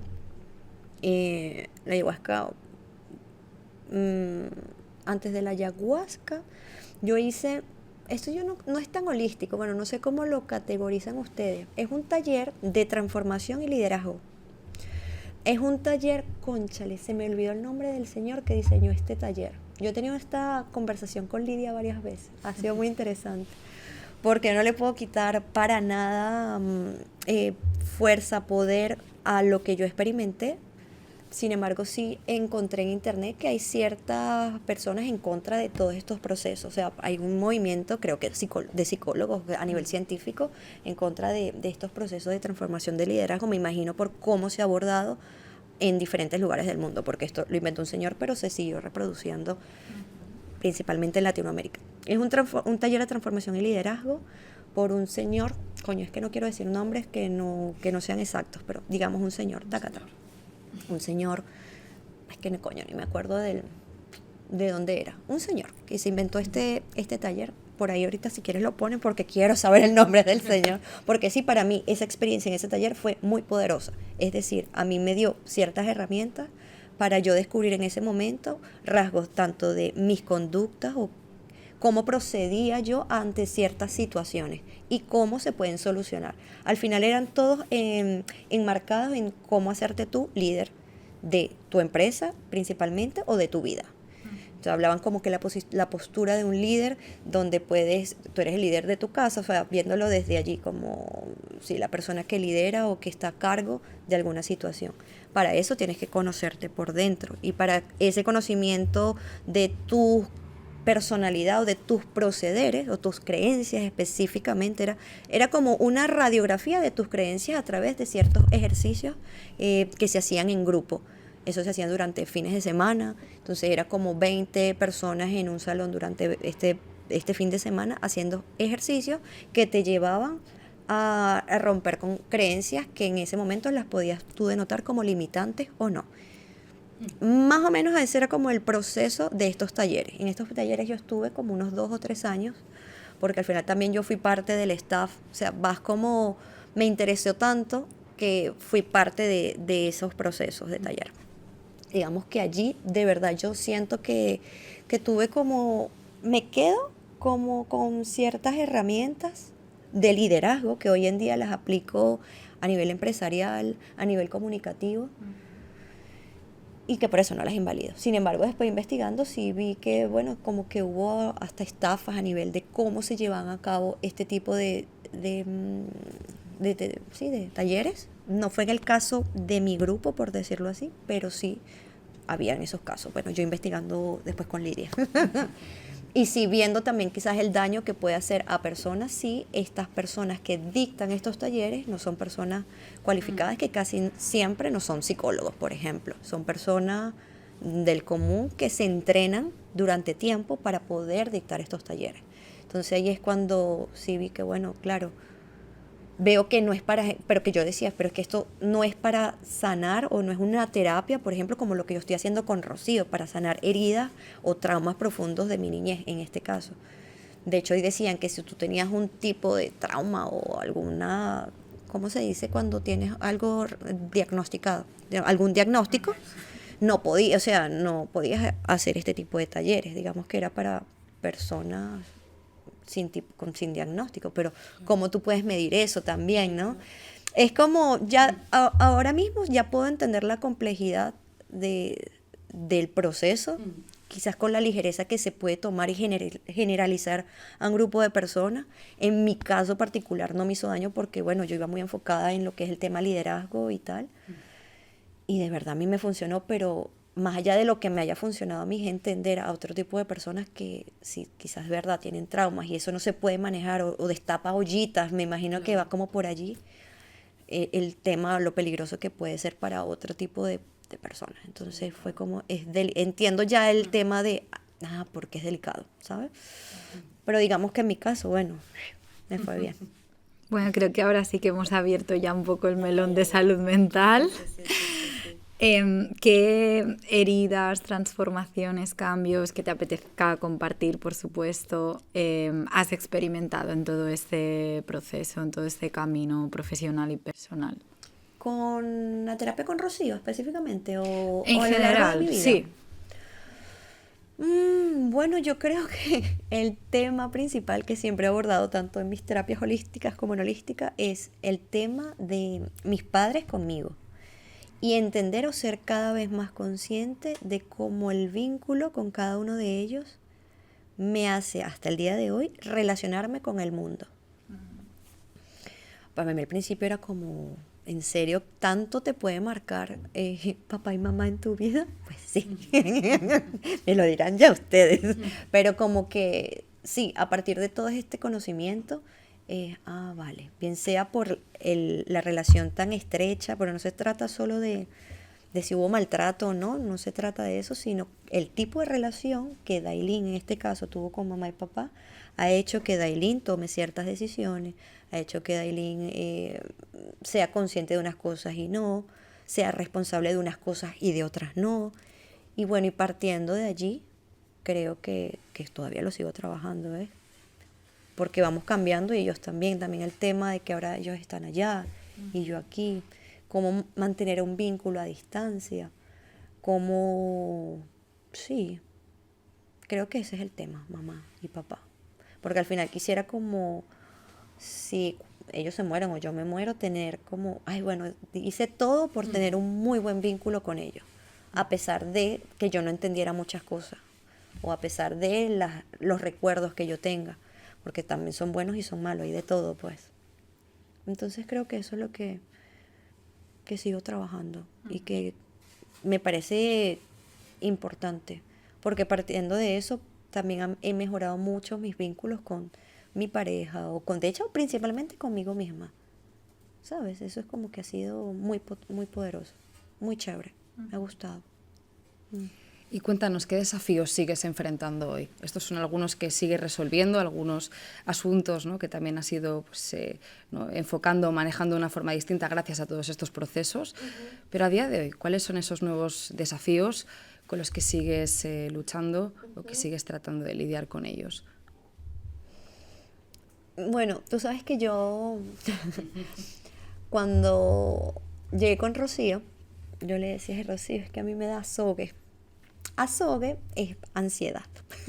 Vale. Digamos que este azogue en Venezuela, comúnmente yo lo identificaba como ansiedad, que es como, ay, me da como una, ay, me azogue. O sea, yo lo identifico, ay, no tengo azogue, como que en Venezuela también le decía a unas amigas que ya están acá, que también ya hacen terapia, me dicen, o presentimiento, ¿te acuerdas cuando decía, tengo un presentimiento de algo? Bueno, eso era también ansiedad. Y yo, claro. Entonces, identificar la ansiedad ha sido para mí como muy de hecho, muchas veces poderoso, y me siento más poderosa. Ha sido muy, muy importante, muy calmante, muy relajante, la verdad, como que con un camino. El hecho de, porque antes me daba mucho miedo, era como no saber si eso se iba a perpetuar, si iba a quedar, si iba a ir, ay no, quítamelo ya, era como muy, me generaba más ansiedad tener ansiedad, azogue. Entonces, hasta el día de hoy, Rocío me dice, ¿tienes azogue? ¿Cómo vas con el azogue? ¿No? Ya le decimos azogue. Pero sí entiendo que es ansiedad. Y bueno, que la ansiedad que tengo ahora también viene por nuevos retos que he tenido estando aquí en España, que bueno, aparte de tener todas las legalidades en regla en cuanto a papeles, ahora soy autónoma, todo lo que es enfrentarme como autónoma aquí en España, con todas sus reglas, con todas las parte fiscal, que es terrible. Es un tema, ¿no? Aparte de eso, bueno, quiero empezar a estudiar en la universidad, que es otra meta que tengo por allí desde hace tiempo, y bueno, ahora lo voy a hacer, y es enfrentarme a estudiar a una prueba otra vez en la universidad, y si no quedo, Dios mío, ¿sabes? Aparte de, bueno, familia que sigue creciendo en Venezuela y que no tengo, o sea, mis sobrinitos, o sea, como que varios temas, y es, ¿por qué tengo ansiedad?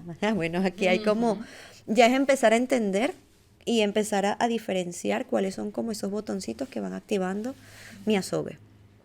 Digamos que eso es otro de lo que estoy trabajando, como no resistirlo, sino buscar como un mecanismo para, bueno, que a mí la respiración me va muy bien, meditar en las mañanas me va muy bien.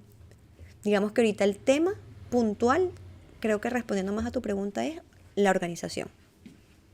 Creo que estoy viendo la importancia de lo que es ser realmente una mujer organizada y planificada, que es lo que estoy trabajando y me ha costado, la verdad. Honestamente me ha costado como organizar todo, como la parte empresarial, la parte artística, ser amiga y sacar tiempo para cumplir como con todos esos horarios. Y ser también mujer de alguien, novia de alguien, ¿sabes? Como, ok, ¿cómo me organizo todo esto? ¿Cómo cumplo con las expectativas de edad, con la edad que yo quiero? Como me imaginé, no es así. No es así, entonces, ¿qué significa? Dios mío. ¿No? Es como, y tener esa maraña de pensamientos. De hecho, la semana que viene tengo terapia con Rocío, es lo que le voy, es como constantemente en la noche no me deja dormir. Me está ahí como me despierta mucho, y me despierto pensando, ¿y cuándo entonces voy a abrir la cafetería? ¿Y cuándo voy a inaugurar? ¿Y cuándo voy a estudiar? Y ay, mi sobrino está creciendo y no estoy con él, y bla, bla, bla, y no para la cabeza. Creo que eso es lo que voy a, sí, como el nuevo estrés que tengo, que de verdad nunca lo había vivido. Pero hay algo de Aileen que ya no te quita el sueño desde tu reciente declaración, ¿no? Un post reciente o historia que También. colgaste.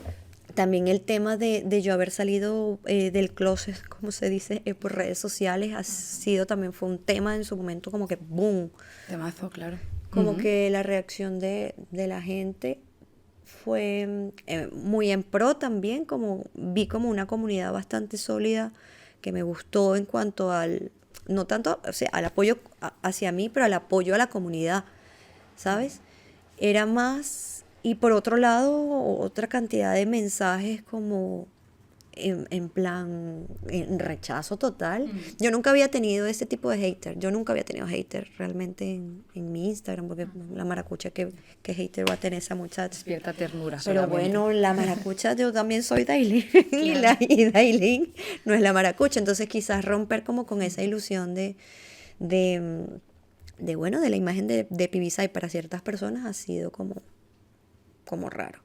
Entonces mensajitos como, no sé, sí, en contra de que sea lesbiana, pues básicamente era eso. Y gente, de hecho, yo tenía ahí como 3.000 personas, sí, 3.000 personas dejaron de seguirme. Que bueno, no pasa nada en realidad, pero sí es como ver como una parte de mí a 3.000 personas le jode, y es como, en serio. Bueno, yo todo bien, porque es también el tipo de persona que yo no quiero tener que lidiar, es que no me interesa para nada. Entonces también ha sido un tema, pero al final también tengo un círculo de amistades súper bonito, también muy conscientes también, mi familia, la familia de Lidia, y todo, que es como hacen que eso sea nada, ¿sabes? Sea como, bueno, estas 3.000 personas que se fueron, gracias, sigan su camino, que no me interesa, me quedo con otra gente con una mentalidad diferente y que me quiere por lo que soy y ya está, sin juzgar. Que es tan difícil, ¿no? Esto de no juzgar. Sí. Parece fácil. Y que al final me causa curiosidad, porque muchas de las personas que escribían ese tipo de mensajes hacían alusión a Dios, ¿no? Dentro de su discurso. Vale. No sé de qué religión, porque en realidad, pero era Dios principalmente. Y yo, pero principalmente Dios no dice, no es juzgar y amar al otro. ¿Dónde queda eso en tu comentario? Lo han interpretado como han querido. Y yo, interesante. Pero bueno, interesante, pero no. Bien, chao, gracias. No quiero este tipo de gente. Utilizar la palabra de Dios en forma dogmática versus más inclusiva, ¿no? Que al final es de lo que se trataba, entiendo, ¿no? Sí. Bueno, no vamos a entrar en manuscritos sagrados ahora, pero ¿no? Sí. Se trata de un valor universal, ¿no? Y sobre todo el respeto, ¿no? La aceptación incondicional. Bueno. Y tomarte el tiempo para escribirle a alguien un mensaje de todo el rechazo que te produce quien ame, es como, ¿en serio? ¿Tienes que llegar hasta aquí? Aparte de, o sea, vete, si te quieres ir todo bien, pero porque me dejas un mensaje. Y a mí, pero eso pasa pues a todas las personas, a mucha gente que sale del closet, y que parte de es enfrentar este tipo de personas. Si quieres, si no, bueno, elimínalos y chao. Pero bueno, sí, digamos que eso también era un ron allí, pero que una vez que salí ya estoy bien. Eso me tenía, era como, al final sí tenía como ese miedo de, ay, ¿qué va a decir la gente? ¿Qué tal?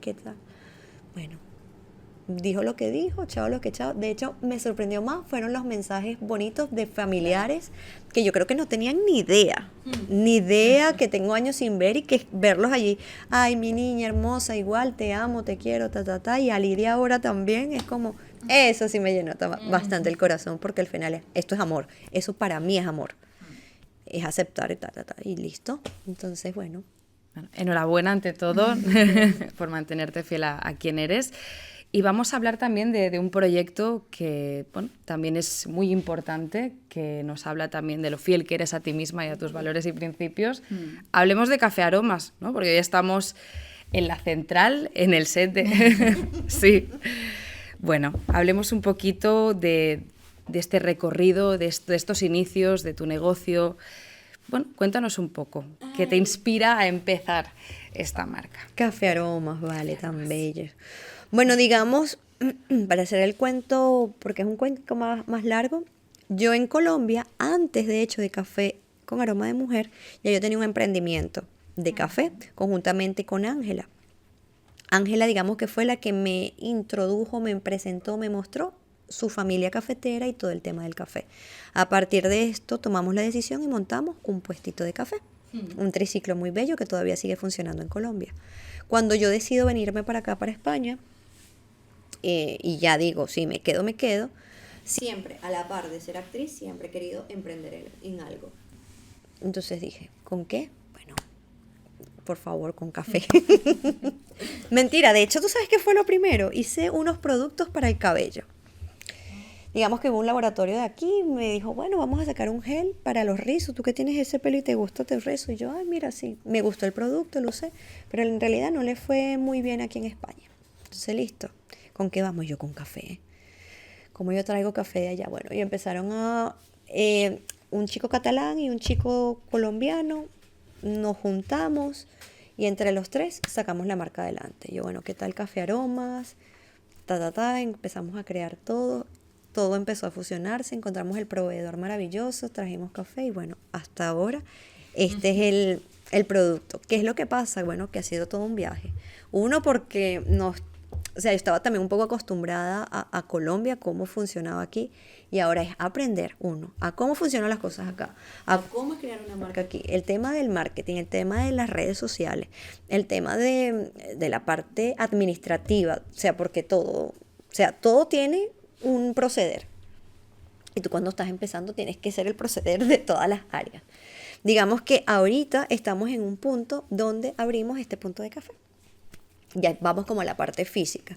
Entonces, por un lado, súper contenta y emocionada, pero por el otro es aprender a llevar un punto de café físico.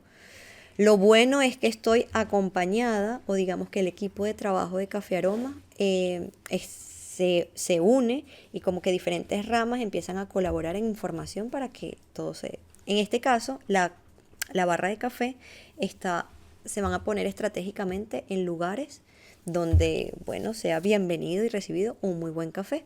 Y empezamos con este lugar aquí, que es donde estamos justamente, que es una pizzería que se llama Pipes Pizzería, que es de una mujer maravillosa, una colombiana divina que tiene toda la vida también viviendo aquí en Barcelona, específicamente en San Joan d'Espí, donde ella también viene de emprendimiento tras empresa tras empresa.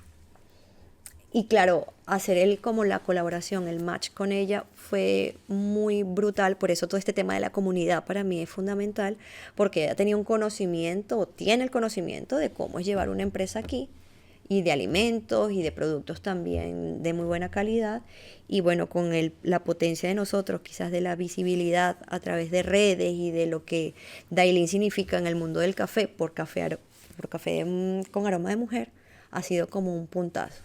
Que es lo que, bueno, ahora mi proyecto es replicar este proceso en diferentes, bueno, vamos a decretarlo en toda España, ¿no? Entonces, bueno, ahora estamos con el tema de Café Aromas y seguir aprendiendo constantemente. Imagínense, les cuento una anécdota. Íbamos a inaugurar.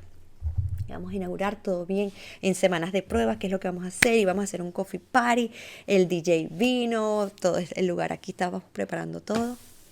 Y cosas de la vida, arriba de esto hay un edificio y hubo un atasco y nadie se vio, y bueno, empezó a mojar el techo y de un momento a otro se cayó el techo porque el agua se mojó. Mira, se cayó el techo aquí, empezó a salir un poco de agua, las muchachas me llaman y yo, Dios mío, no, lo solucionaron. Al día siguiente vino el seguro total. Tengo hambre. Las pizzas que se están preparando ya huele a pizza. Sí, está entrando el hambre. Entonces, chicas, esa era lunes y el sábado íbamos a tener la inauguración. El miércoles lo arreglan, listo, vamos para adelante con la inauguración, vamos para adelante. El jueves, otra vez. El atasco era muy grande. Y bueno, por ahora sí vimos que es algo más grande, o sea, son las cosas que uno no controla, es aprender a eso, a poder rediseñarte, a respirar profundo, y bueno, si no es esto, ¿cuál es lo siguiente? hacemos para que siga funcionando. Pero ese proceso es muy doloroso y es muy estresante. Y ahorita ya ha pasado 2 semanas y puedo hablarlo con más calma. Pero entre Francis, que es la dueña de esto, que también estaba manejando su tema de la pizzería, yo con el café ha sido como que, ¿qué? La flexibilidad que tiene que haber en la vida, en el cerebro específicamente, pues en el manejo de las decisiones para ante algo que no ocurra como tú quieres que ocurra, que va a ser quizás casi siempre así, poder adaptar y tomar las mejores decisiones en ese tiempo. Eso es lo que estoy aprendiendo ahora, pero cuesta, o sea, decirlo es muy fácil. Pero ahí paradas, bueno, entonces, ¿qué hago? Menos mal, repito, que cuento con un equipo también, que no estoy sola, y eso también hace que sea el trabajo un poco más suave, más llevadero, puede ser. Sí, que el riesgo no está solamente en mí, o sea, sí. El riesgo también está en Francis con su pizzería, en Mari, que también es la encargada de esto y es la que tiene este punto de café, que es la que trabaja este punto de café, en mis socios que también están a la espera de ver qué se puede rediseñar. Bueno, de nuevo la comunidad, ¿no? La comunidad, vuelve a salir el tema. Es que somos seres sociables, ¿no? Sí. Somos gente de grupo, de tribu. Bueno, al menos yo lo veo así. Sí.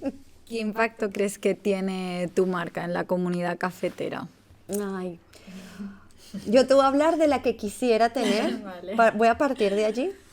Digamos que cuando yo estuve en la novela, parte de lo que yo me llevo en mi corazón de Colombia es la tradición o la cultura cafetera, que es la manera en cómo la gente vive el café. Uh-huh. Por ejemplo, ir a una casa en un pueblo cafetero, o sea, es tan maravilloso porque la gente, las personas tienen sus...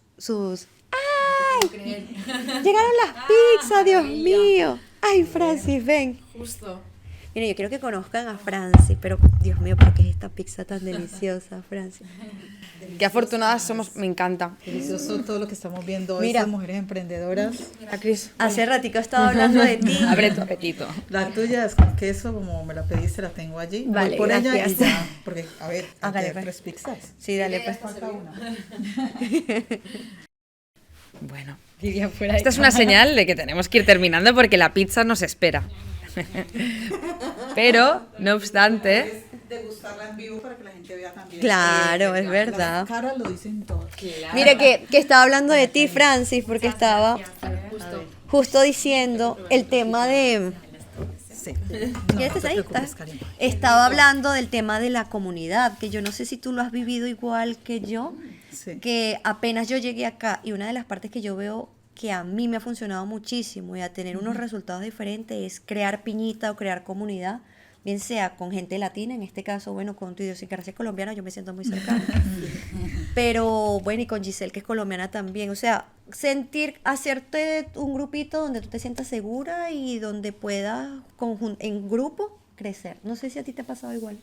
Yo creo que sí, todos necesitamos de todos, es lo que veníamos hablando. Yeah. Ahora que a veces el decir yo solo puedo, no, entre todos y a mí para la verdad ha sido una ilusión y algo muy bonito, haber conectado súper bien porque también conectas con las personas. Dailin es una mujer muy trabajadora, es una mujer que tiene un corazón, como lo ven, grandísimo. Y siempre desde el minuto uno pienso que hubo esa conexión y de querer salir adelante, de ayudar, y entre mujeres nos tenemos que ayudar más. Sí. Nos cuesta a veces este medio abrir, como decimos en Colombia, abrir el coco cuesta, pero después es bueno, es bueno ayudarse y de verdad, chicas, que se los agradezco. Hemos pasado unos días muy difíciles porque en esto abres un local con mucha ilusión, pero siempre llegan los obstáculos. Y hay que quitarlos. Y más fácil, como dice ella, unidos. Claro. Ay, sí, bueno, muchas gracias también por invitarnos y tenernos hoy aquí. Ese es un placer. Sí, estamos en tu casa. Es así. No, la casa de todas. En nuestra casa. Sí, en nuestra bueno, casa. Nos sentimos como en casa, eso sí. Es verdad. Bueno, chicas, un abrazo, muchos éxitos, porque aquí esto va para arriba. Sí. Sí, uno tiene otro camino. Gracias. Ahora disfrutar un poquito y bueno. Sí, bueno, ya estamos casi terminando porque además la pizza nos espera. Ay, no pero puede estaba esperar. diciendo, sí, yo te iba a decir algo y se me fue. Estábamos hablando un poquito del tema de la comunidad, del impacto positivo que genera, ¿no? Tu marca, digamos, en la comunidad cafetera, incluso en el Exacto. medio ambiente, que también es algo interesante. Lo que les estaba diciendo era sobre cómo en Colombia se vive el café, el tema de café, la cultura cafetera, que es algo que yo me traigo y me impactó muchísimo. Por ejemplo, que cuando uno llega a una casa de un pueblo cafetero, o sea, lo primero que te sirven es un café, pero... Y todo gira alrededor del café. Vas y hay arequipe de café, hay dulce de café. La señora siempre de la casa, seguro de niña, recogió café, fue parte de algún tipo del oficio de la familia o seguro el vecino. O sea, todo gira alrededor de la recolección de café hasta que se mete en un saco para exportarlo o para que lo vendan allí. Pero digamos que se recoge, luego hay alguien que lo lleva, luego el que lo lleva, bueno, le hace los beneficios, los procesos, después está el que lo tuesta y cada uno está metido como en sus áreas de allí. Es como muy bonito el ver cómo la gente se ha involucrado desde muy chiquito. Un niño allá, pero eso también pasa en Venezuela, desayuna con café con leche. O sea, yo crecí tomando café con leche y todo bien, ¿sabes? Y ver eso a mí me parece muy, muy bonito. Claro, con sus luces y sus oscuridades también, como dice una amiga mía, sus luces y sus oscuridades. Esa es como la parte también romántica y linda.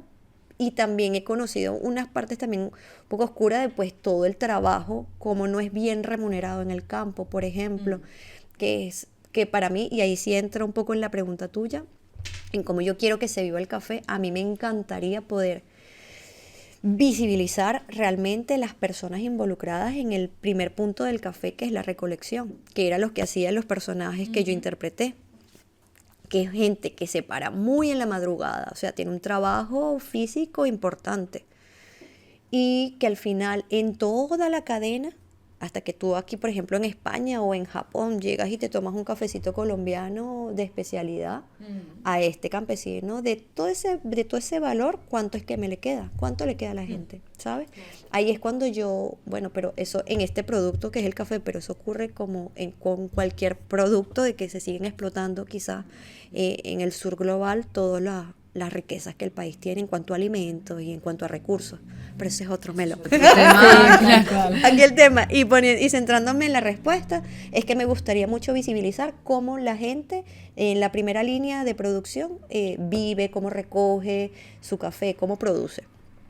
Y quizás a partir de eso, también lo que procuramos nosotros es que estos campesinos tengan un precio más justo por eso. Por eso lo que queremos es reducir todos los intermediarios que hay, que eso es lo próximo que estamos negociando justo ahora. Y creo, no lo doy por hecho, pero bueno, es que estamos trabajando muy duro con el próximo proveedor, casi que son ellos, es directamente, es con una comunidad indígena. Entonces hay un programa también que está ayudando a que ese café no tenga tantos intermediarios y pueda llegar directamente, principalmente aquí a España, y a partir de España poderlo llevar a otro lugar. Y eso lo está haciendo Café Aromas. Entonces, bueno, eso me tiene bastante contenta porque se alinea mucho con el valor que quiero, que es que la gente del campo tenga su dinero que tenga que tener y que podamos mostrar de dónde viene el café y que tú aquí cómodamente tomes un café y entiendas que eso viene con un trabajo, Una historia. claro, y una historia, y eso hay que mostrarlo. Bueno, Quiero que probar cada- esto. Cada persona implicada en el proceso cuenta. Claro, y eso es lo que queremos con Café Aromas, realmente. Y ojalá con mujeres campesinas, que es también lo que pasaba en la novela. Claro. ¿Por qué? Bueno, porque el campo sigue siendo también un lugar de hombres y el café es un negocio de hombres. Entonces, mientras más se pueda mostrar cómo la mujer cada vez más toma posicionamiento en todas las facetas del café, desde que la que recoge hasta la que lo distribuye, creo que uniéndonos tal cual puede ser, más que uniéndonos, sí, visibilizándonos, que al final es una especie de unión. Si yo muestro tu trabajo y tú muestras el de ella, creo que se vea, mira, esta productora colombiana es buena, aquella lo distribuye y entre todas, bueno, podemos hacer que sea mejor. Bueno, pues vamos. Nosotras siempre hacemos la misma pregunta a todos los invitados. Pregunta de cierre. Puedes elegir entre dos posibilidades, ¿vale? Es decir, si pudieras mirar hacia atrás con todo lo que nos has compartido, con todo lo que sabes a día de hoy, con lo vivido, lo que has ganado, lo que has perdido, ¿qué consejo te darías a ti misma o no te darías? Ay, Dios mío. Tu Dailin del pasado mirando hacia atrás, ¿algo que te dirías desde tu yo Dailin adulta de ahora o no te dirías? No, le diría, sí, le diría. Ay, Dios mío, ustedes me van a hacer llorar, vale, acabo de comer pizza. Por eso es la de cierre. Claro, porque es que esa Dailin del pasado era tan... Estaba un poquito perdida, ¿no? Quería como que lograr tantas cosas, pero se sentía un poquito perdida. Pero siempre estuve acompañada de una muy buena comunidad también, de amigas. Le diría, mira, Dailin. No, le diría con mucho amor hoy en día que no se fiara tanto de la gente adulta, muy, muy adulta que tenía a su alrededor. Que no es normal que alguien que te doble la edad o quizás un poco más esté tan pendiente o quiera estar contigo o esté enamorado de ti. Que tuviera cuidado con la gente muy mayor. Creo que tendría yo a tener relaciones amorosas con gente mucho, mucho más grande que yo y hoy en día, y gente, profesores, o sea, gente como con poder ante mí. Hoy lo veo así, en ese momento no lo veía así, por eso creo que justamente una de las cosas que le diría, ten cuidado, no tienes que estar con tus profesores, eso no está bien. Creo que es una de las cosas que le diría. Y le hubiese dicho, nada, que lo está haciendo bien, que va por buen camino, que siga confiando en ella, que... Ay, Dios mío, tan bonita. No, la abrazaría mucho, la verdad. Creo que la abrazaría. Sí, yo no le diría, la está haciendo bien, no esté saliendo con esos profesores, esas profesoras que no están, eso no está bien. Y tú concéntrate en tu teatro, está bien que te hayas ido de economía, está muy bien. Le hubiese dicho que terminara la universidad antes de emigrar. Creo que le hubiese dicho eso. Pero al final, yo viví también tantas cosas bonitas en Colombia que por eso digo que la abrazaría, que sintiera que no está sola, porque a veces se sentía muy sola, que lo está haciendo bien. Y que en un futuro todo va a estar bien y que va a haber alguien que la va a amar mucho y que va a cumplir muchos sueños que siempre ha querido. Wow. Diría eso. Qué bonito, qué trascendente, qué revelador, ¿no? Es decir, le dirías que confiara en su propio camino y le dirías que, ¿no?, en el futuro encontrará lo que ha sembrado, ¿no? Después de tanto esfuerzo, encontrará ese amor, encontrará, ¿no?, esos éxitos en la carrera, se encontrará a sí misma o seguirá luchando para hacerlo. Exacto. Bueno, Dailin, vamos a emocionarnos todos, creo, en este último momento. Me parece súper clara. Muchas gracias por compartir. Muchas gracias por ser tan auténtica, tan sincera, por hablar desde el corazón, por hablar sin filtros, y te lo agradecemos muchísimo todo lo que... la confianza que has depositado en nosotras, con el tema del patrocinio, el café, que nos hayas traído aquí. No tenemos palabras para agradecerte toda esta confianza en nuestro pequeño proyecto. Así que... Comunidad, chicas. Comunidad, y no hay nada más rico que una conversación con un buen cafecito y con unas muy buenas pizzas también. Y creo que eso al final todo se retribuye y entre todas, si nos apoyamos, tal cual como también dijo Francis, los resultados son diferentes.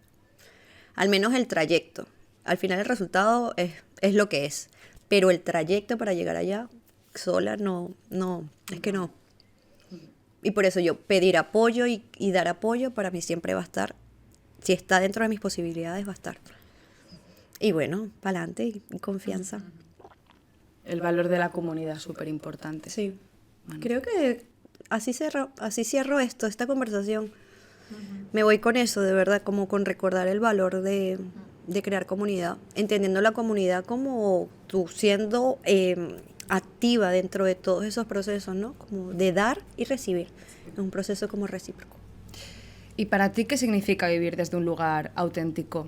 Os leemos en los comentarios y nos vemos muy pronto en un próximo episodio. Gracias. Gracias. Adeu.